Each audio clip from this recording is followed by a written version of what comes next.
Avant sa chute, le régime du président Ibrahim Boubacar Keïta a été traité de tous les noms des oiseaux, ce qui avait poussé les uns et les autres à considérer l'avènement des militaires au pouvoir, le 18 août 2020, comme un nouveau départ. Un an après, nombreuses sont les communautés maliennes qui pensent que le train se trouve toujours à la case de départ. Les nombreuses attentes demeurent sans réponse concrète.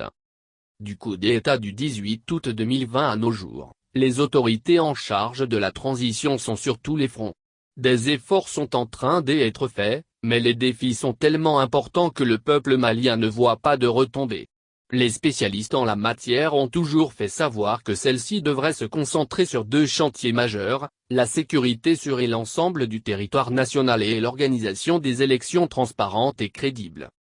Si la transition ne fait que 18 mois, par erreur ou par faute d'appréciation, les nouvelles autorités se sont jetées sur 1001 chantiers à la fois, le rétablissement et le renforcement de la sécurité sur l'ensemble du territoire national, le redressement de l'État et la création des conditions de base pour sa refondation, la promotion de la bonne gouvernance, la refonte du système éducatif, et l'adoption des pactes de stabilité sociale, le lancement du chantier des réformes politiques, institutionnelles, électorales et administratives, et l'organisation des élections générales, la mise en œuvre de l'accord pour la paix et la réconciliation au Mali, issu du processus d'Alger.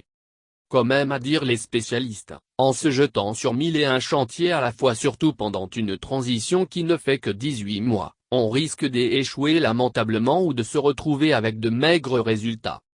Apparemment les autorités en charge de la transition ne font pas exception à cette règle. Si le régime défunt du président Ibk était accusé d'être incapable d'instaurer la sécurité, de trouver une solution à la problématique du front social, de redresser l'économie nationale, d'améliorer les conditions de vie du peuple malien, il ressort des constats que pour le moment la transition n'a pu faire mieux. En ce qui concerne le Front social, et l'Union nationale des travailleurs du Mali, un ton, est toujours à l'avant-garde. Malgré les débuts de solutions trouvées, cette centrale n'est pas totalement convaincue de la bonne foi du gouvernement qui s'est engagé à prendre en compte les différentes préoccupations.